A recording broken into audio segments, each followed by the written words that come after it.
أعوذ بالله صدق الله مولانا العظيم وصدق رسوله النبي الكريم الأمين فيا أيها المؤمنون رحمنا ورحمكم الله اعلموا قال الله تبارك وتعالى في شان حبيبه مخبرا وآمرا إن الله وملائكته يصلون على النبي يا أيها الذين آمنوا صلوا عليه وسلموا تسليما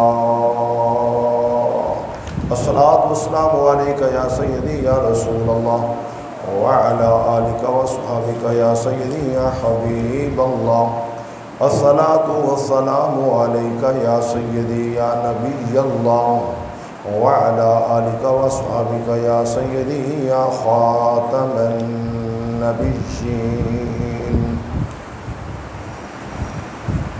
رب اشرح لي صدري ويسر لي أمري واحلل عقدة من لساني يفقهوا قولي مولاي صل وسلم دائما أبدا على حبيبك خير الخلق كلهم حمد و صلاۃ کی بعد اللہ رب العالمین جل مجدہ وعظم شانہ و اتم برہانہ کا ہم شکر ادا کرتے ہیں جس نے ہمیں اشرف المخلوقات بنایا، خوبصورت انسان بنایا، اور مزید برا اسی ذات کا کرم کہ اپنے پیارے محبوب کی پیاری امت میں پیدا فرمایا۔ اہل سنت والجماعت صحیح العقیدہ جماعت میں اللہ نے رکھا ہے۔ دعا گو ہیں اللہ رب العالمین اسی خوبصورت عقیدے پر موت عطا فرمائے۔ سامعین محترم، آج 18 ذی القعدہ ہے اور آپ کو معلوم ہے کہ 31 جولائی کو یا 1 اگست کو عید الاضحیٰ یعنی بڑی عید کا بابرکت دن ہوگا، اور اللہ رب العزت جل مجدہ کے پیارے نبی جد الانبیاء حضرت ابراہیم علیہ السلام کی یاد کو پوری دنیا تازہ کرتی ہے۔ پوری دنیا میں لاکھوں کروڑوں جانور ذبح کر کے سنت ابراہیمی کو زندہ فرماتے ہیں، اور رب کائنات جل مجدہ نے حضرت ابراہیم علیہ السلام کی یاد کو تازہ کرنے کے لیے ہمیں کیا حکم دیا ہے؟ ہمارے پاس سب سے اعلیٰ عرفہ اور ہدایت کی آخری کتاب وہ قرآن مجید ہے، سند کی آخری کتاب قرآن مجید ہے، بس اس سے اور کوئی اور بڑی کتاب نہیں ہے۔ تو رب کائنات نے اس بلند کتاب میں بلند نبی کا ذکر فرمایا وَاذْكُرْ فِي الْكِتَابِ ابراہیم، اے محبوب کتاب میں یعنی کتاب اللہ میں قرآن میں ابراہیم علیہ السلام کا ذکر پڑھ پڑھ کے سنا۔ اے کتاب پڑھنے والے، قرآن پڑھنے والے، کہ اللہ فرما رہا ہے یاد ابراہیم کو منانے کے لیے، ابراہیم کو یاد کرنے کے لیے اللہ فرما رہا ہے وَاذْكُرْ، اذکر، یاد کر، ذکر کر، کبھی بھولنا نہیں خلیل کو، فرمایا ہمیشہ یاد رکھ۔ وَاذْكُرْ فِي الْكِتَابِ، خاص طور پر کتاب اللہ میں قرآن میں چن چن کر ان آیات میں ان کا ذکر پڑھ، اور پھر رب نے فرمایا اِنَّهُ كَانَ صِدِّيقًا نَبِيًّا، بے شک میرا خلیل سچا نبی ہے۔ نبی ہمیشہ سچا ہی ہوتا ہے، کبھی نبی کی زبان پر جھوٹ نہیں آتا، لیکن کچھ لوگوں نے ابراہیم علیہ السلام پر جھوٹ کا بہتان لگانے کی کوشش کی۔ رب نے واضح لفظوں میں قرآن میں فرما دیا ہے وَاذْكُرْ فِي الْكِتَابِ إِبْرَاهِيمَ إِنَّهُ كَانَ صِدِّيقًا نَبِيًّا۔ یاد رکھ لو میرے نبی خلیل سے بڑھ کر کوئی سچا ہو ہی نہیں سکتا۔ اور رب نے سند کی آخری کتاب میں قرآن میں لکھ کر ابراہیم علیہ السلام کی سچائی کی گواہی دی۔ اگلی بات یہ ہے کہ آپ کا ذکر، آپ کی یاد منانا، آپ کی سنتوں کو ادا کرنا۔ اب جہاں بھی آپ جائیں گے، خواہ نماز ہے، حج ہے، بیت اللہ کی زیارت ہے، قربانی ہے، جہاں جہاں بھی جائیں گے عبادت خدا کی ہوگی، یاد خلیل اللہ کی ہوگی۔ دوسرے لفظوں میں عبادت خدا کی ہوگی، عبادت اللہ کی ہوگی، عبادت خدا کی ہوگی، لیکن ادا خلیل اللہ کی ہوگی۔ تو ابراہیم علیہ السلام میں قرآن مجید فرقان حمید کے 3 مقامات ایسے ہیں جو میں نے اپنے سامنے رکھے ہیں، وہ میں چاہتا ہوں کہ آپ بھی گھر میں جائیں تو کم از کم قرآن سے اپنا لو لگائیں اور دلچسپی رہے، قرآن میں ذوق و تزن ہوں اور ٹوٹا ہوا تعلق قرآن سے جوڑیں۔ اور وہ ہے 7واں پارہ ہے، آپ گھر میں جا کر پڑھنا چاہیں تو رب کائنات نے سورۃ الانعام میں یہ جو چوپائے ہوتے ہیں نا، ڈنگر جانور، ان کو عربی زبان میں انعام کہا جاتا ہے۔ تو قرآن مجید میں ایک سورہ کا نام ہے، سارے بولے سورۃ الانعام، یعنی وہ سورت جس میں اللہ نے جانوروں کے حلال ہونے کا حکم فرمایا۔ اور پھر اسی مقام پر رب کائنات نے سورہ الانعام کے اندر جو انعام کا لفظ آیا ہے وہ فرمایا کل انعام بل ہوا اضل، کہ بعض لوگ آپ کو چلتے پھرتے نظر آ رہے ہوتے ہیں، انسان ہیں، لیکن قرآن کہتا ہے کل انعام، گویا وہ جانور ہیں، گویا وہ جانور ہیں، ڈنگر ہیں۔ کل انعام بل ہوا اضل، بلکہ محبوب اعلان کر دے گویا کہ وہ جانور ہیں، اور بعض ایسے ہیں جو جانوروں سے بھی نیچے گر جاتے ہیں، یعنی ان کی حرکات، سکنات، رویات ایسے ہو جاتے ہیں کہ وہ جانوروں سے نیچے گر جاتے ہیں۔ اور آپ معاشرے میں دیکھ لیں، اور اگر آپ کل انعام بل ہوا اضل کی شکل اس وقت آپ اپلائی کرنا چاہیں قرآن کی آیت کو، اس سورہ الانعام کو سامنے رکھ کر بتانا چاہتا ہوں، مقبوضہ کشمیر کے اندر اگر 3 سال کا معصوم بچہ، آپ کے پاس 3 سال کا بچہ ہے، گھر میں دیکھتے ہیں 3 سال کا بچہ کو مجرم ہوتا ہے، کیا وہ مجاہد ہوتا ہے، کیا وہ دہشت گرد ہوتا ہے؟ اور حال ہی میں مقبوضہ کشمیر کے اندر ہندو بنیا کی فوج، مودی کی فوج، کل انعام کی کھلی تصویر ہے، گویا کہ وہ ڈنگر ہیں، جانور ہیں، بل ہو بدل، وہ جانوروں سے اتنے گر گئے کہ 3 سال کے بچے کے سامنے اس کے نانے کو گولیاں مال کر چھلنی کر رہے ہیں، اور پھر 3 سال کے بچے کو اریسٹ کر رہے ہیں۔ مجھے بتائیے کیا انسانیت ہے اندر؟ تو ظلم کی انتہا ہے، یاد رکھ لیں۔ یہ بظاہر شکل میں آپ کو انسان نظر آتے ہیں، اس امت کا مست جو ہے، یاد رکھ لیں، پہلی امتیں جو ہے آپ کو پتہ ہونا چاہیے، وَلَقَدْ عَلِمْتُمُ الَّذِي نَعْتَدُ مِنْكُمْ فِي السَّبْتِ، قرآن کہتا ہے کہ یہودیوں کو اللہ نے ذلیل بندر بنا دیا۔ اب موسیٰ علیہ السلام کی قوم کو رب کائنات نے یہودیوں کو ذلیل بندر بنایا۔ اب انہیں ذلیل بندر بنایا، کسی کو سور بنایا، مگر جب باری آئی آمنہ کے لال کی، جب آری آئی آمنہ کے لال کی، رحمت للعالمین کی، تو عرض کی مولا اب خیال کرنا یہ امت میری ہے، یہ بندے تیرے ہیں، امت میری ہے، مولا خیال کرنا۔ اب یہ حضور کی دعا کا صدقہ ہے، ان کے کرتوت پہلی امتوں سے کئی گنا بڑھ گئے مگر شکل نہیں بدلی، یاد رکھ لیں، شکل ویسے رہی۔ میں بتانا چاہتا ہوں اس میں ہمارا کوئی کمال نہیں ہے، یہ کمال ہے تو آمنہ کے لال کا ہے اور حضور کی دعا کا فیض ہے۔ لیکن یاد رکھ لیں اس امت کا مس جو ہے وہ بظاہر شکل تو نہیں بدلی، لیکن باطن جو ہے اندر بدل جاتا ہے۔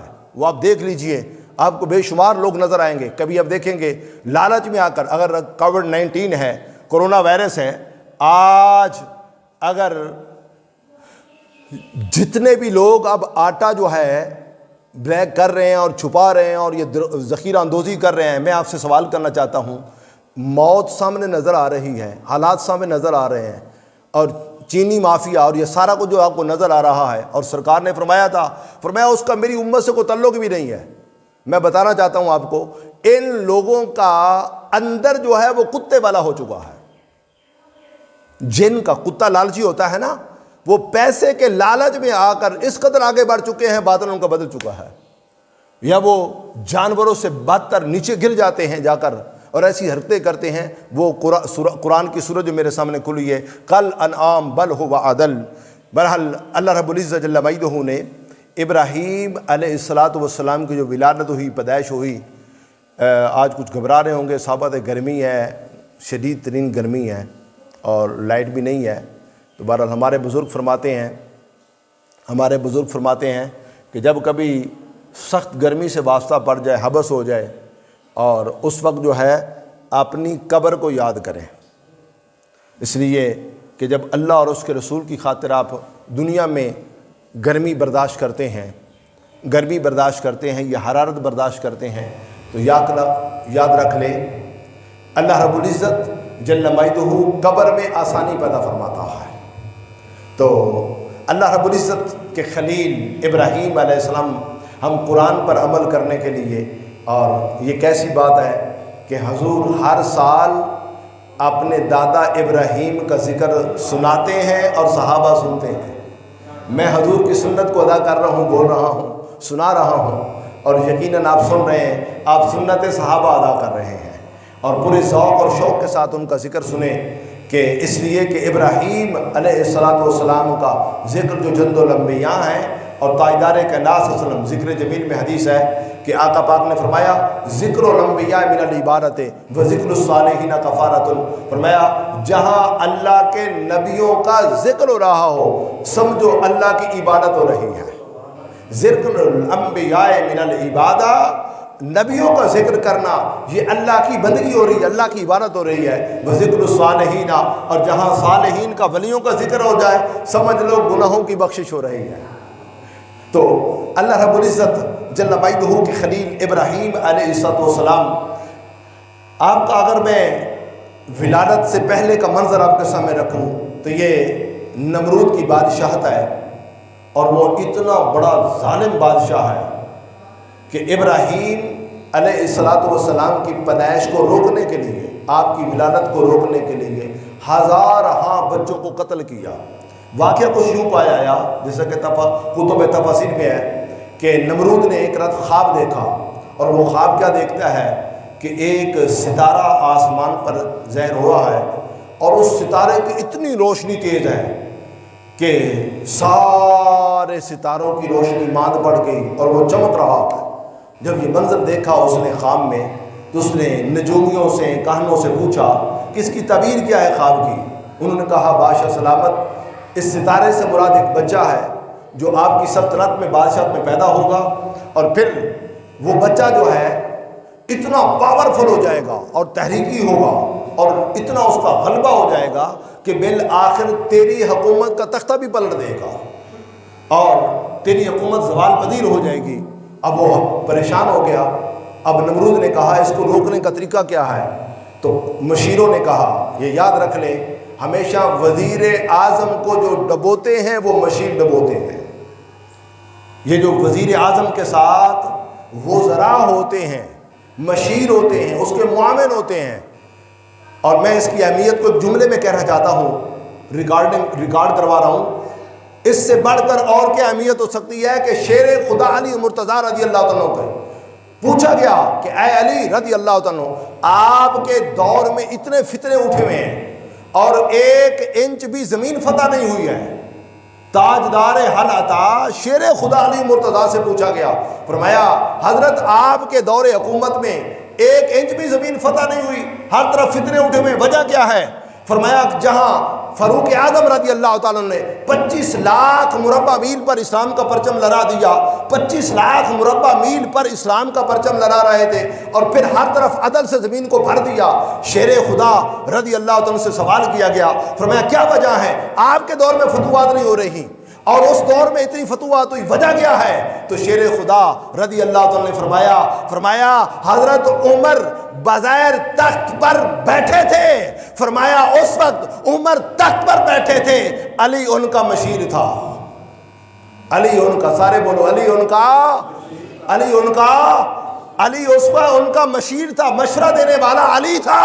فرمایا بغیر عمر فاروق تخت پر بیٹھے تھے، لیکن اس وقت مشاورت علی کی تھی، تلوار علی کی تھی، آگے آگے علی فتح کر رہا تھا۔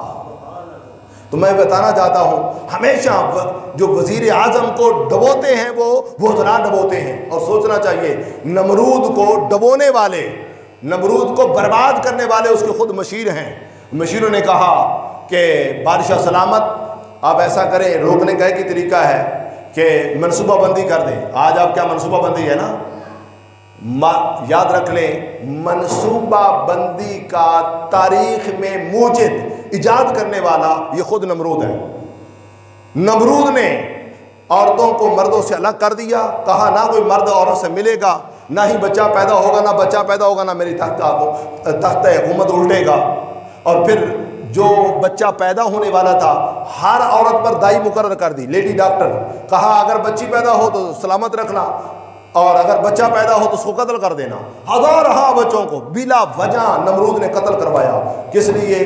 کہ ابراہیم علیہ السلام کی پیدائش کو روکنے کے لیے۔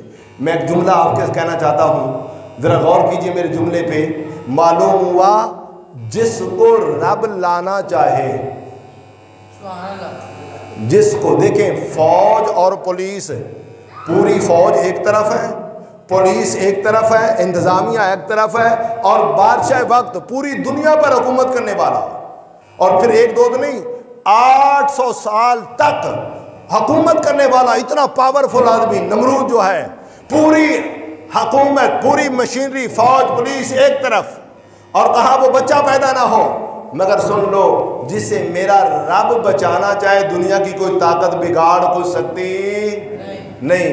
اور پھر دیکھیے کہ مرد عورت الگ ہو گئے، اور پھر اس نے باقاعدہ نمرود نے پوچھا، کہا کہ کہنوں نجومیوں سے کہا کہ اس وقت وہ بچہ جو ہے باپ کی پشت میں صلب میں ہے یا ماں کے رحم میں ہے؟ تو نجومیوں نے کہا بادشاہ اس وقت وہ بچہ جو ہے باپ کی صلب میں ہے، ماں کے رحم میں نہیں ہے۔ اب اس نے منصوبہ بندی بھی کر دی، علیحدہ بھی کر دی، مگر پھر دیکھیے قدرت خدا کی کہ رب کائنات نے اسباب پیدا فرمائے، اور نور مصطفیٰ مادر رحم میں منتقل ہو گیا، اور پھر رب نے افادت بھی فرمائی۔ اور مائی صاحبہ فرماتی ہیں، آپ کی والدہ کا نام جو ہے شفا ہے، آپ کی اماں جو حضور فرماتی ہیں شفا رحمت اللہ علیہ سلام اللہ علیہ، آپ فرماتی ہیں کہ میرے پاس عورت بیٹھتی ہوتی نا، ارد گرد عورتیں بیٹھتی، تو اب عورت اگر حاملہ ہو، بچہ ہونے والا ہو تو محسوس ہوتا ہے۔ فرماتے ہیں خدا کی قسم میرے پاس عورت بیٹھی ہوتی، اسے پتہ ہی نہ چلتا کہ میں حاملہ ہوں، مجھے بچہ ہونے والا ہوں، میں امید سے ہوں۔ اور فرماتی ہیں کہ پھر وہ وقت بھی آیا کہ رب نے اسباب پیدا کیے، جب درد دل شروع ہوا، مجھے محسوس ہوا بچے کی ولادت ہونے والی ہے، تو پھر کیا ہوا؟ اب یہ رب راستے متعین کرتا ہے، یاد رکھ لیں۔ اب باہر گئیں آپ، ایک غار تھا بہت بڑا، آپ نے دیکھا کہ یہ غار بالکل ٹھیک ہے، محفوظ جگہ ہے، اندر تشریف لے گئیں، اللہ رب العزت جل مجدہ نے بیٹا عطا فرمایا، اور بیٹا جیسا بھی ہو آپ سمجھتے ہیں، خواہ وہ کالا ہو کوجا ہو، ماں کو بڑا پیارا ہوتا ہے، لیکن اس بچے کا عالم کیا ہوگا؟ میرے بل دیکھیں ادھر، جس کی پیشانی میں نور محمد چمک رہا ہے، جس کی پیشانی میں نور مصطفیٰ چمک رہا ہے، وہ نور مصطفیٰ ابراہیم علیہ السلام کا نور، وہ جب چمکا اور دیکھا پیشانی میں اماں جی نے تو بڑی پریشان ہوئی، کہا مولا بیٹا بڑا خوبصورت عطا فرمایا ہے، بیٹا بڑا خوبصورت ہے، لیکن نمرود کی فوج آئے گی، پولیس آئے گی، پکڑ کر لے جائے گی، ذبح کر دے گی، آواز آئے گی، آواز آئی مائی صاحبہ پریشان نہ ہو، یہ بیٹا تیرا ہے، خلیل میرا ہے، یہ بیٹا تیرا ہے مگر خلیل میرا ہے، بنا فکر نہ کر۔ اللہ اکبر۔ یہ بات ذہن میں رہے آپ کے کہ یہی عالم موسیٰ علیہ السلام کے ساتھ بھی ہوا ہے۔ موسیٰ علیہ السلام کے دور میں فرعون تھا، اس نے بھی خواب دیکھا، اور فرعون نے بھی ہزارہاں بچوں کو قتل کیا کہ موسیٰ علیہ السلام پیدا نہ ہو۔ اور قرآن مجید اٹھا کر دیکھے کہ جب رب کائنات کے حکم پر مائی صبا پریشان ہوئی موسیٰ علیہ السلام کی اماں حضور، تو رب کائنات نے فرمایا مائی صبا پریشان نہ ہو، یہ بیٹا تیرا ہے، کلیم اللہ میرا ہے، میں حفاظت کرنا میرا کام ہے۔ اب حفاظت کیسے کرائی؟ یہ دیکھیں، لکڑی کا تابوت ہے، صندوق ہے، لکڑی کے صندوق کے اندر فرمایا رکھ کے تالا لگا دے اور دریائے نیل کی موجوں کے حوالے کر دے۔ اب میری بات سنیے، دریائے نیل کی موجوں کے حوالے کیا، صندوق اندر موسیٰ علیہ السلام ہے۔ اب وہ تابوت، وہ جو ہے صندوق لکڑی کا بہتا جب فرعون کے محل کے سامنے آیا تو مائی آسیہ اونچی جگہ پر محل میں بیٹھی ہیں، دیکھا ایک تابوت آ رہا ہے، صندوق آ رہا ہے۔ آپ نے نوکروں کو دوڑایا، فرمایا جاؤ نوکروں، وہ جو ہے وہ صندوق ہے وہ پکڑ کر میرے پاس لے کر آؤ۔ اب میں آپ سے پوچھنا چاہتا ہوں، ایک وظیفہ آپ کو بتا رہا ہوں، جب کوئی مشکل آ جانا، اڑ جائے، تو ایک وظیفہ ہے، یا مسبب الاسباب سبب لی الخیر، کیا ہے اسباب کے پیدا کرنے والے میرے واسطے کو خیر کا اسباب پیدا کر چھڑ۔ توجہ ہے آپ کی؟ یا مسبب الاسباب، مسبب الاسباب اللہ کا نام ہے، یا مسبب الاسباب، اے اسباب کے پیدا کرنے والے، سبب لی الخیر، میرے لیے خیر کا اسباب پیدا کر دے۔ ادھر موسیٰ علیہ السلام کی اماں عرض کر رہی ہے، مولا یا مسبب الاسباب سبب لی الخیر، میرے لیے خیر کا سبب پیدا فرما دے۔ اب میرے جگر کا ٹکڑا صندوق میں ڈالا، دریائے نیل کی مولوں کے حوالے کر دیا۔ اب رب نے سبب کیا پیدا کیا؟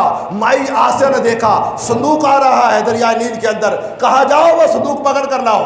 صندوق پکڑ کر لایا گیا، نوکر گئے، ملازم گئے، لے کر آئے، اور جب صندوق لایا گیا، تالا کھولا، اندر خوبصورت بچہ، اور کیوں نہ ہو خوبصورت، جو رب کا کلیم ہے، کلیم اللہ ہے، رب نال گلاں کرنیاں نے، اور نبی ہوتا ہی خوبصورت ہے، بڑا خوبصورت بچہ۔ اور قرآن میں ہے کہ مائی آسیہ نے فرعون موسیٰ علیہ السلام کو سینے سے لگایا، سینے سے لگا کر فرعون سے کہا، خامن سے کہا خبردار اسے قتل نہیں کرنا، این ینفعنا، ممکن ہے سانو اس بچے نال نفع ہوئے، فائدہ ہوئے، تو فائدے دی امید لا کے سرکار فرماندے نے کہ مائی آسیہ نے موسیٰ علیہ السلام دا ادب کیتا، موسیٰ علیہ السلام دا ادب کیتا تے نفع دی امید لا بیٹھی۔ اب سرکار فرماندے نے موسیٰ علیہ السلام کا ادب کرنے والی آسیہ، فرمایا انہیں ادب دی انتہا کر چھڑی تے بڑا ادب کیتا تے بڑی خدمت کی تھی۔ رب نے صلہ کیا دیا؟ فرمایا مصطفیٰ نے فرمایا قیامت کا روز ہوگا، قیامت کا روز ہوگا، رب کائنات اس کا صلہ یہ دے گا کہ مائی آسیہ مجھ محمد کے نکاح میں آئیں گی، حضور کی بیوی بنے گی، اور یہ صلہ ہے، یاد رکھ لیں، نبیوں کا احترام کرنے کا۔ میں بتانا یہ چاہتا ہوں، یہی وہ عالم جناب عیسیٰ علیہ السلام جب ماں کی گود میں آئے تو ماں پریشان ہو گئی۔ اب ماں پریشان ہوئی اور لوگ تانا دینے لگے، مریم یہ بچہ کہاں سے لے کر آئی ہیں؟ تیری شادی کو نہیں ہوئی، تیرا نکاح کوئی نہیں ہویا، تیرا مجازی خدا کوئی نہیں ہے، دولہا تیرا کوئی نہیں، اور یہ بچہ کہاں سے آ گیا؟ جب لوگ تانے دینے لگے نا، پریشان ہو گئی اماں جی مریم سلام اللہ علیہا، تو اللہ نے فرمایا اے عیسیٰ علیہ السلام دی اماں پریشان نہ ہو، فاشارت الیہ، اسی بچے کی طرف اشارہ کر دے، یہ جانے دے وہ جانے۔ اب آئے نا وہ عادت کے مطابق، کہا یہ بچہ کہاں سے لائی ہیں؟ تو آپ نے فرمایا اسی سے پوچھو، اشارہ کیا۔ انہوں نے کہا قالوا کیف نکلم من کان فی المہد صبیا، فرمایا ہمارے ساتھ کلام کیسے کرے گا؟ یہ صبی ہے، دودھ پیتا بچہ ہے، چھوٹا سا ہے، ہمارے ساتھ بات کیسے کرے گا؟ تم سے مذاق کر رہی ہے؟ فرمایا میں مذاق نہیں کر رہی، اشارہ کرنا تمہارا کام ہے، بلانا اس کا کام ہے۔ اب قوم گئی سامنے، پوچھا بچے کہاں سے آئے ہیں؟ اب کیا مفتی بن کر بولے، فرمایا قال انی عبد اللہ آتانی الکتاب وجعلنی نبیا، اے میری ماں پر الزام لگانے والوں سنو، اس کی شادی نہیں ہوئی، فرمایا یہ رب کی قدرت ہے کہ رب چاہے تو بغیر باپ کے عطا فرما دے۔ قال انی عبد اللہ، میں اللہ کا بندہ ہوں، یہ نہیں کہا ابن اللہ میں اللہ کا بیٹا ہوں، نا نا نا، ابن اللہ نہیں کہا، عبد اللہ کہا، میں اللہ کا بندہ ہوں۔ پھر دیکھیے لفظ کیا ہے، قال انی عبد اللہ، بے شک میں اللہ کا بندہ ہوں، آتانی الکتاب وجعلنی نبیا، رب کائنات نے مجھے کتاب انجیل عطا فرمائی ہے۔ وہ کتاب بھی دی ہے، وجعلنی نبیا، جعل فعل ماضی ہے، پاسٹ انڈیفینٹ ہے۔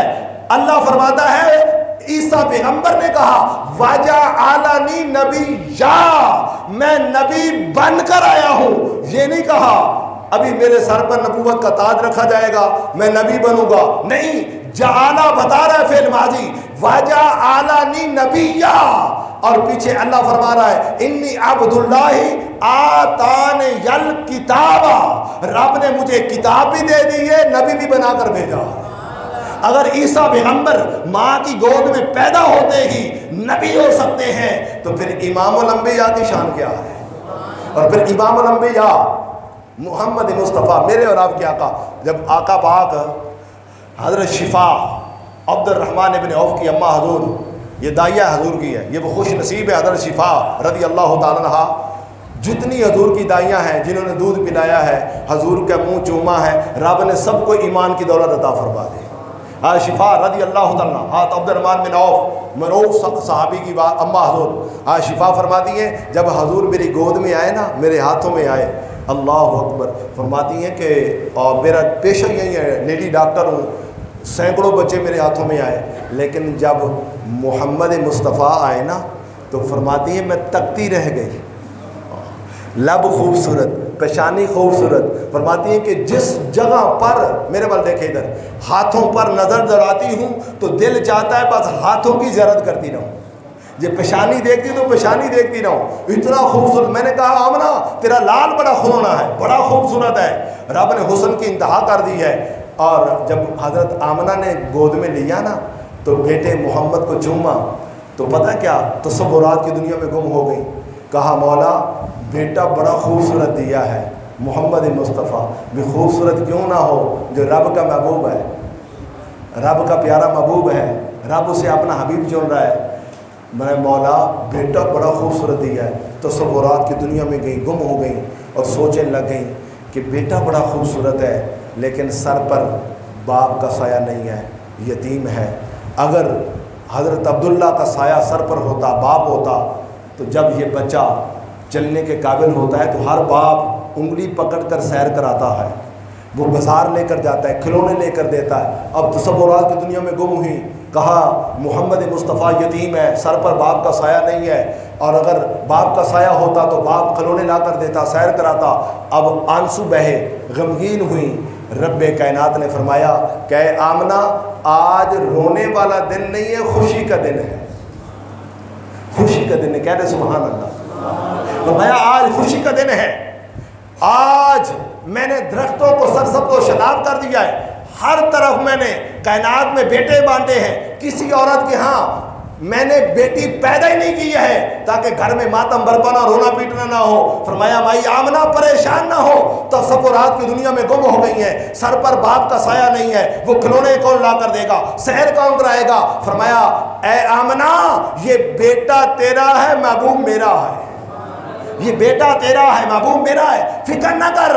فرمایا جب کھلونے کی باری آئے گی، فرمایا چاند کو کھلونا بنا دوں گا، اس سے کھیلتا رہے گا۔ فرمایا جب سیر کی باری آئے گی، سبحان الذی اسریٰ بعبدہ لیلا من المسجد الحرام الى المسجد الاقصی، فرمایا سیر کی باری آئے گی تو فرمایا زمینوں کی سیر بھی کرا دوں گا، آسمانوں کی سیر بھی کرا دوں گا، جنت بھی سیر کرا دوں گا، یہاں تک عرش مولا کی سیر بھی کرا دوں گا۔ میں بتانا چاہتا ہوں، یہ اکثر نبیوں کی اماں حضور جب بیٹا پیدا ہوتا ہے تو آزمائش کا پیپر ساتھ ہی دے جاتا ہے۔ اب ابراہیم علیہ السلام ولادت سے پہلے امتحان کے پرچے دیے گئے، اب غار میں ولادت ہوئی اور اماں کو بھی ساتھ امتحان کا پیپر دے دیا۔ فرمایا خلیل اللہ کی اماں حضور اب یہ امتحان کا پرچہ تو حل کرنا ہے، مشکل پرچہ ہے، میری بات سنیں، جس عورت کے ہاں بچہ پیدا ہو، بچہ ماں کو بڑا پیارا ہوتا ہے، اب ماں کا کیسے دل کر رہا ہوتا کہ جیسے اس نے تنہا غار میں چھوڑا اور پھر نمرود کی فوج سے ڈر کر باہر نکلی، آواز آئی مائی صاحبہ پریشان نہ ہو، یہ بیٹا تیرا ہے، خلیل میرا ہے۔ فرمایا اب چھوڑنا تیرا کام ہے، حفاظت کرنا مولا کا کام ہے۔ اب کہا مولا دودھ کہاں سے دوں گی، میں تو جا رہی ہوں، اب میں تو کل آؤں گی پرسوں آؤں گی۔ اب رب نے فرمایا اے مائی صاحبہ منہ میں انگلی دینا تیرا کام ہے، تے دودھ کی نہریں جاری کرنا ہمارا کام ہے۔ دودھ سے نہر بھی، دودھ سے انگلی سے دودھ بھی جاری ہے، شہد بھی جاری ہے، دل چاہتا ہے تو شہد پیتے ہیں، دل چاہتا ہے تو دودھ پیتے ہیں۔ اب ماں نے سوچا کہ میں آگے غار کے آگے پتھر کر دوں، پتھر پکڑا آگے کر دیا، اب دل پہ ہاتھ رکھا اور صبر شکر کے ساتھ واپس پلٹی، دل بے چین رہا۔ اگلے دن گئی دعا کرتی کرتی مولا میرا بیٹا سلامت ہو، گئی پتھر کو ہٹایا، اندر دیکھا خلیل منہ میں انگلیاں ڈال کر چوس رہے ہیں۔ خدا کا شکر ادا کیا، مولا تو نے حفاظت فرمائی ہے۔ میں ایک جملہ آپ سے کہنا چاہتا ہوں، ذرا غور کرو، اللہ چاہتا تو آج کے جیسے ہاسپٹل ہیں، لیڈی ڈاکٹر ہیں، ساری سہولیات ہے، وہاں سب کچھ رب کر سکتا تھا نا، قادر مطلق اس بات پر۔ مگر مصطفیٰ کا دادا جان ابراہیم علیہ السلام امتحان کا اتنا سخت پرچہ دیا، رب بتانا چاہتا ہے کہ نبی کو پیدا ہوتے ہی ہم سکھا دیتے ہیں کہ فقط بھروسہ اللہ پر کرنا ہے، اللہ پر بھروسہ۔ اور نبی جو ہوتا ہے وہ توکل علی اللہ کے اعلیٰ درجے پر ہوتا ہے، اور یہ اتنا اعلیٰ سبق ہے۔ آپ مجھے بتائیے وَنَا تَوَكَّلُ عَلَيْكَ دعائے قنوت میں روزانہ پڑھتے ہو نہیں پڑھتے ہو؟ اتنا اہم سبق ہے، اللہم انا نستعینک ونستغفرک ونؤمن بک ونتوکل علیک۔ اے اللہ ہم سب تجھ پر بھروسہ کرتے ہیں، ہمیشہ بھروسہ رب پر ہونا چاہیے۔ دوائی دینا سنت رسول ہے، دوائی کھلائیں، لیکن شفا کا بھروسہ اللہ پر ہونا چاہیے کہ رب شفا دے گا تو ملے گی۔ یاد رکھ لیں، کوئی بھی محنت، کوئی بھی کام کریں، محنت کریں، لیکن بھروسہ اللہ پر ہونا چاہیے۔ اب مائی صاحبہ کا رب پر بھروسہ ہے، رب حفاظت کر رہا ہے، اور میں یہ بتانا چاہتا ہوں آپ کو، جس کی حفاظت رب کرے کوئی بال بھی بیکا نہیں کر سکتا۔ فانوس بن کے جس کی حفاظت ہوا کرے، ارے وہ شمع کیسے بجھے جسے روشن خدا کرے۔ جسے رب روشن کرنا چاہے دنیا کی کوئی طاقت چراغ بول کر سکتی نہیں۔ اور پھر دے دیکھیے ہمارے بچے جو مہینے بعد بڑے ہوتے ہیں نا، اللہ کے خلیل ایک دن میں بڑے ہو رہے ہیں، وہ بڑھتے گئے اور یہاں تک کہ دوڑنے کے قابل ہوئے۔ آپ نے ہاتھ انگلی پکڑی، بچے کو ساتھ لے کر آ گئی۔ اب میں قرآن میں مکالمہ بتانا چاہتا ہوں آپ کو، وہ خاص طور پر ختم نبوت کے حوالے سے۔ آج میں یہ بھی دعوت فکر دینا چاہتا ہوں کہ ہمارے عمران خان صاحب کو سوچنا چاہیے کہ جو آج اسلام آباد میں باقاعدہ جو ہے وہ سنگ بنیاد رکھ کے مندر بنا رہے ہیں، اسلامی حکومت کے اندر قطعاً مسلمانوں کی حلال کی کمائی سے مندر بنانے کی اجازت نہیں ہے۔ میری بات سمجھ آ رہی ہے؟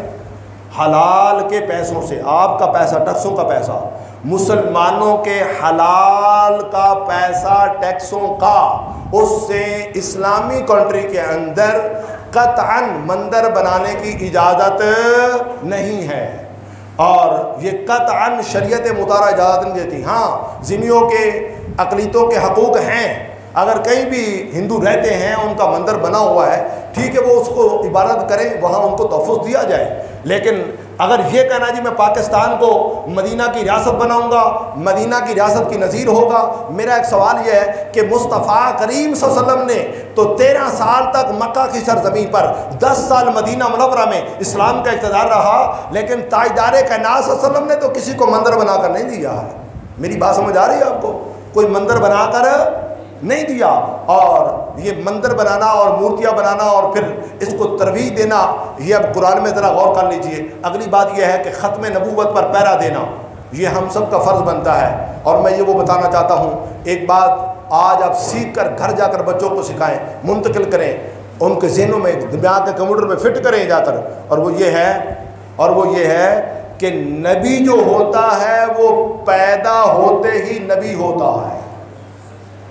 نبی پیدا ہوتے ہی مقام نبوت پر فائز ہوتا ہے۔ اگلی بات سنیے، نبی دنیا میں آ کر ہماری طرح اسکولوں میں داخلہ نہیں لیتا، کالج نہیں پڑھتا، یونیورسٹی میں نہیں پڑھتا، مدرسے میں نہیں پڑھتا، کسی مکتب میں جا کر نبی پڑھتا نہیں۔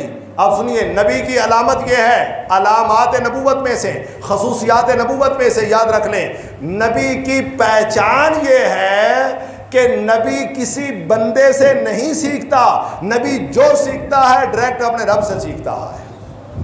اب اتنی بات سمجھ آ گئی آپ کو؟ اب مرزا غلام احمد قادیانی کی طرح اور اس کے پیروکاروں کی طرح جو اسکولوں میں جا کر داخلہ لے اور پھر بعد میں نبی بنے، یاد رکھ لیں وہ کبھی سچا نبی نہیں ہوتا، وہ ہمیشہ جھوٹا ہوتا ہے۔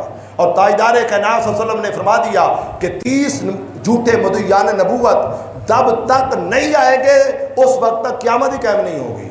اور میں آپ کو جھلکی قرآن کی روشنی میں یہ بتانا چاہتا ہوں کہ ابراہیم علیہ السلام کی پیدائش غار میں ہوئی اور غار میں رہے، کسی سکول، مدرسہ میں، یونیورسٹی میں پڑھنے سیکھنے نہیں گئے، مگر میں آپ کو مدلل تقریر اللہ کی توحید کے بارے میں جو قرآن میں پرنٹ ہوئی ہے اور قیامت تک ہم تلاوت کرتے رہیں، کیوں نہ ہو کہ میں پڑھ کر سکھاؤں تاکہ آپ کا ایمان مضبوط ہو اور طاقتور ہو، اور کوشش کریں ان آیات کو بار بار پڑھیں کہ اللہ کے خلیل ابراہیم علیہ السلام، اماں جی حضور جب لے کر آئی نا غار سے باہر، اب قرآن مجید کہتا ہے کہ آیت نمبر 76 کے اندر رب کائنات نے سورۃ الانعام میں فرمایا ہے کہ فلما جن علیہ اللیل رأى کوكبا قال هذا ربی فلما افل قال لا احب الآفلین، کہ جب ابراہیم علیہ السلام نے دیکھا نا آسمان پر ستارے چمک رہے ہیں، جب ستاروں کو دیکھا تو آپ نے فرمایا قال هذا ربی، کیا ان ستاروں کو میرا رب ٹھہراتے ہو؟ یعنی وہ قوم ستارہ پرست تھی، تو آپ نے توحید الہی کا ڈنکا بجانے کے لیے اور ان کی عقل پر دستک دیتے ہوئے، میں خبردار تم یہ ستارہ پرست ہو اور ستاروں کو خدا بنا رہے ہو اور یہ میرا رب نہیں ہو سکتے۔ اب قرآن کے لفظ ہیں، نہ کسی مدرسے سکول میں پڑھا اور نہ ہی کسی مکتب میں جا کر گئے، اور قرآن کہتا ہے کہ آپ نے فرمایا کہ قال ھذا ربی، کیا اسے میرا رب ٹھہراتے ہو؟ اور فلما افلا قال لا احب الآفلین، بالآخر کیا ہوا؟ چاند آیا، اس کی روشنی غالب آ گئی، اب ستارے کی روشنی ماند پڑ گئی، ختم ہو گئی، تو آپ نے فرمایا جو چھپ جائے، ختم ہو جائے، فرمایا وہ تو سچا رب ہو ہی نہیں سکتا۔ یہ رب کی پہلی دلیل ہے، یاد رکھ لیں۔ اور پھر قرآن کہتا ہے فلما رأى القمر بازغا، چمکتا ہوا جب قمر آیا، چاند آیا، تو آپ نے فرمایا قال ھذا ربی، کیا اسے میرا رب ٹھہراتے ہو؟ اور آپ کو پتہ ہے کہ بالآخر چاند کی روشنی بھی ختم ہو جاتی ہے، فلما افلا، وہ بھی ختم ہو گئی، وہ بھی ڈوب گیا، ختم ہو گئی روشنی، اور جب وہ غائب ہو گیا، ڈوب گیا، تو قال لئن لم یہدنی ربی لاکونن من القوم الضالین، کیا خطاب آپ فرما رہے ہیں توحید باری تعالیٰ کا؟ فرمایا اگر میرا رب سونا مینوں ہدایت نہ دے تو میں بھی اے گمراہ لوگوں دے وچوں ہوں گا۔ کیا مطلب ہے کہ رب نے مجھے ہدایت کاملہ دی ہے۔ میں آپ سے سوال کرنا چاہتا ہوں بھی غار کے اندر ہدایت دینے والا کون ہے؟ یہ علم سکھانے والا کون ہے؟ اس کا مطلب یہ ہے کہ یہ اصول امت مسلمہ کا پکا ہے کہ نبی ہمیشہ جو کچھ سیکھتا ہے وہ ڈائریکٹ اللہ سے سیکھتا ہے، اور تاجدار کائنات صلی اللہ علیہ وسلم کا عالم بھی یہی ہے، مصطفیٰ نے کسی سے نہیں سیکھا، جو سیکھا ہے ڈائریکٹ اللہ سے سیکھا ہے۔ اور پھر قرآن مجید تیسری دلیل دیتا ہے کہ آخر کار ستارے پر چاند کی روشنی غالب آ گئی، وہ بھی غائب ہو گیا، تو پھر فلما رأى الشمس بازغة قال ھذا ربی ھذا اکبر، اللہ کے خلیل نے فرمایا کہ وہ چمکتا ہوا سورج آیا نا، تو آپ نے فرمایا کیا اسے میرا رب ٹھہراتے ہو؟ یہ بہت بڑا ہے۔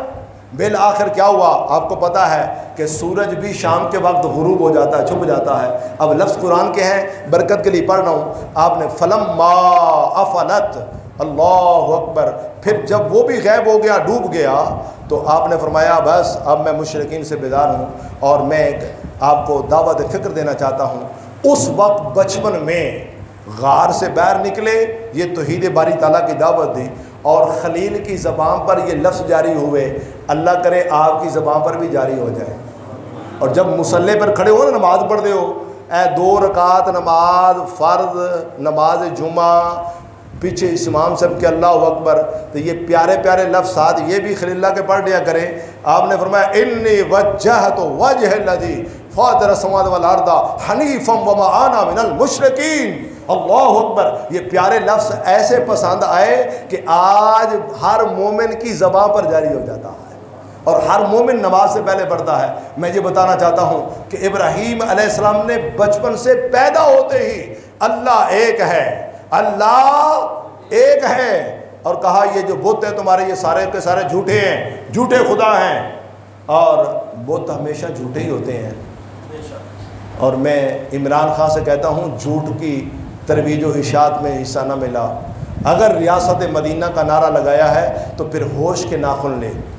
اور اب میں بحیثیت عالم دین ممبر پر بیٹھا ہوں، اونچی جگہ پر بیٹھا ہوں، قرآن میرے سامنے ہے، کوئی عالم دین اس کے جواد پر فتویٰ نہیں دے گا کہ اسلام آباد میں مسلمانوں کی حلال کمائی سے مندر بنایا جائے۔ میری بات سنیے، آپ میں سے کوئی بندہ ہے، آپ سارے ہاتھ کھڑا کریں، ہاتھ کھڑا کریں۔ مولا قدوس یہ مسجد کے در و دیوار اس بات پر گواہ ہیں کہ ہم اس سے بری و ذمہ ہیں کہ اگر عمران خان اسلام آباد میں مندر بنائے تو ہم قیامت کے روز بھی گواہی دیں گے ناجائز کام کر یہ آیا ہے۔ اس لیے یاد رکھ لیں، اور آپ میں سے ہر بندہ یہ سن لے، آقا دو جہاں صلی اللہ علیہ وسلم نے فرمایا مر رعا منکم منکرن فلیغیرہ بیدہ، اگر کسی کے ہاتھوں میں پاور ہے ہاتھوں سے برائی کو روکے، اگر ہاتھ سے نہیں روک سکتا فإن لم یستطع فبلسانہ، پھر زبان کے ساتھ برائی کو روکو۔ اب ہمارا فرض بنتا ہے زبان سے روکیں۔ اگلی بات یہ ہے کہ عوام کے لیے کم از کم یہ درجہ ہے، اگر زبان سے روک سکتے فإن لم یستطع فبقلبہ، پھر کم از کم اپنے دل میں تو برا جانو نا، دل میں برا جانو، اور جو دل میں برا جانتا ہے ذالک اضعف الایمان، سرکار نے فرمایا وہ کمزور ایمان والا ہے، کمزور۔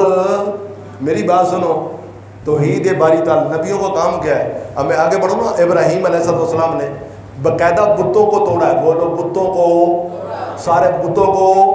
قرآن مجید سورہ انبیاء میرے سامنے کھلا ہوا قرآن، اللہ رب العزت کے خلیل ابراہیم علیہ السلام، وہ جو قوم میلے پہ گئی تھی نا، میلے پہ بتوں کا میلہ ہو رہا تھا سالانہ، وہاں میلے پہ چلی گئی قوم، اب پیچھے جو ہے نا وہ بت خانے کو تالا لگا ہوا تھا، اللہ کے خلیل وہاں پر گئے اور تھوڑا لیا، تالا توڑا، اندر داخل ہوئے۔ اب بت خانے میں جا کر میری بات سنیں، اگر آپ کو اللہ موقع عطا فرمائے، ہندوستان کے اندر کبھی ایسا موقع آ جائے نا فوجیوں کو بت توڑنے کا، تو کبھی غور کیجئے گا یہ سنت خلیل بھی ہے تو سنت علی شیر خدا بھی ہے۔ شیر خدا رضی اللہ تعالیٰ نے، یاد رکھ لیں 360 بوتے خانہ کعبہ کے اندر، بولو 300، سارے بولے 360 بوتے خانہ کعبہ کے اندر، اور حضرت علی رضی اللہ تعالیٰ عنہ کو مصطفیٰ نے فرمایا علی مصطفیٰ کے کندھوں پر سوار ہو کر یہ سنت ادا کر تاکہ قیامت تک میں محمد اعلان کر دوں جو بتوں کو توڑے گا وہ علی کی طرح بلندی ہوتا چلا جائے گا۔ اس لیے عمران خان صاحب پاکستان کو مدینہ کی ریاست بنانے کے لیے چلا تھا اور بتوں کا گڑھ بنا رہا ہے۔ ہوش کے ناخن لے، ہوش کے ناخن لے۔ مندر بنانے سے تیری عزت نہیں بنے گی۔ ہاں، آنکھوں میں آنکھ ڈال مودی کی 500 سالہ تاریخی مسجد بابری مسجد کو شہید کرنے والا یہ مودی ہے، ہندو بنیا ہے، آنکھوں میں آنکھیں ڈال کر بات کر۔ اگلی بات یہ ہے، میں بتانا چاہتا ہوں، ذرا میرے بل دیکھیں ادھر، آپ کا ایمان تازہ ہوگا۔ اب علی پاک مصطفیٰ کے کندھوں پہ ہیں اور بتوں کو توڑ رہے ہیں۔ میرے بل دیکھیں ادھر، ایمان تازہ ہوگا۔ خدا دی قسم، مصطفیٰ کریم صلی اللہ علیہ وسلم فتح مکہ کے دن 8 ہجری 10 رمضان مبارک کو جب علی کو کندھوں پر اٹھایا، مصطفیٰ نے فرمایا آقا دو جہاں صلی اللہ علیہ وسلم جیسے شیر شکار کی طرح جھپتا ہے، تاجدار کائنات صلی اللہ علیہ وسلم ایسے جھپٹے، فرمایا علی جلدی جلدی ان کے ٹکڑے ٹکڑے کر۔ ہائے ہائے ہائے، کیا عالم ہوگا۔ تاجدار کائنات صلی اللہ علیہ وسلم نے علی کو، بھئی میری بات سنیں، اگر مصطفیٰ چاہتے، میں آپ سے راجہ جنگ والوں پوچھنا چاہتا ہوں، اگر مصطفیٰ کریم صلی اللہ علیہ وسلم چاہتے، بھئی علی کو تھوڑی پاور والا بندہ ہے، آئے آئے آئے، سمجھایا ہے نا آپ کو. عمر ابن ود فاتح خیبر, جہاں اتنا بڑا دروازہ ہو, 70 بندے ہٹانے والے ہوں, وہاں علی ایک نعرہ حیدری لگائے تو پورا قلعہ, خیبر کا قلعہ سارا اٹھا کر سائڈ پہ کر دیں, تو علی کے لیے وہ بت توڑنا کو مشکل کام ہے. ذرا غور کرو نا.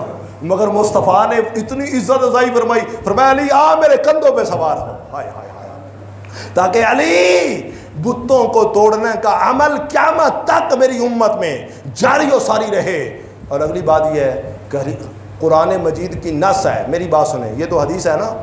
سورہ انبیاء پڑھیں, بولو سارے بولو سورۃ الانبیاء, سورۃ الانبیاء, نبی کی جمع انبیاء ہے, انبیاء سورت کا نام ہے, 17واں پارہ ہے. قرآن کھول کر دیکھو, اللہ کے خلیل اندر گئے, اب ہاتھ میں کلاڑا جو ہے نا لیا, تو کسی کی جناب ٹانگ توڑ دی, کسی کا بازو توڑ دیا, کسی کی آنکھ نکال دی, کسی کا اب کان توڑ دیا, سارے بتوں کو توڑ دیا. جو بڑا تو نا بڑا, بڑے کے کندھے پر کلاڑا رکھ دیا. اب قوم آئی نا, دیکھا سارے خداؤں کے پرچے اڑ گئے, اور آ کر انہوں نے بارے جملہ پتہ کیا کہا, انہوں نے کہا یہ کون ہے ظالم جو ان پر ظلم کرتا رہا. ایک بندہ بولا, اس نے کہا یہ کوئی اور نہیں ہو سکتا, یہ وہ جو نوجوان ہے نا ابراہیم, اس نے ایک دفعہ کہا تھا مجھے موقع ملا تو میں تمہارے بتوں کا جو ہے نا جو حشر کروں گا تم یاد رکھو گے.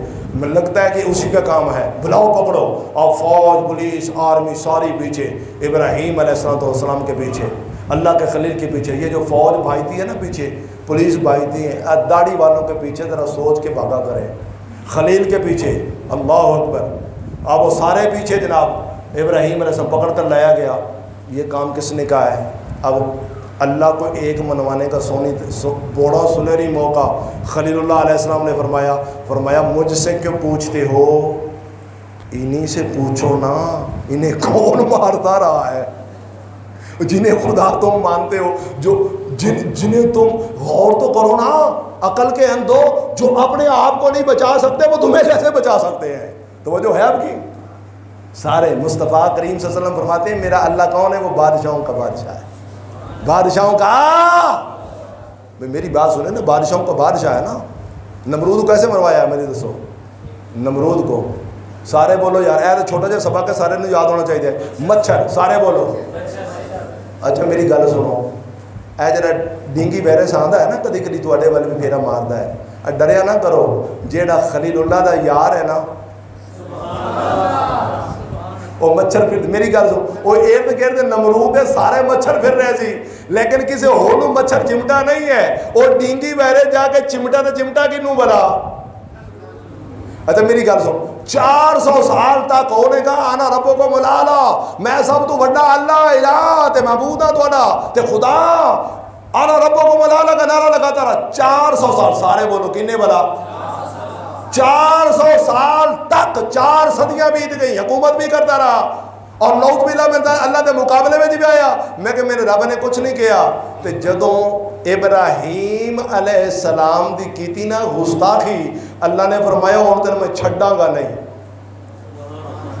جنہوں سمجھ آ رہی کہہ رہے سبحان اللہ. معلوم ہوا جو کوئی اللہ کے مقابلے میں بھی آئے تو اللہ رحم کر دیتا ہے, چھوڑ دیتا ہے, مولا دے دیتا ہے. لیکن جب نبی کے مقابلے میں آئے, جب گستاخی کرے, تو پھر نمرود بھی ہو, رب چھوڑتا نہیں ہے. اور ابراہیم علیہ السلام آپ نے فرمایا اینا کو پوچھو, اے مار کھاندے رہنے, اپنے آپ کو بچانے سے تو انہوں کو بچا سکتے ہیں.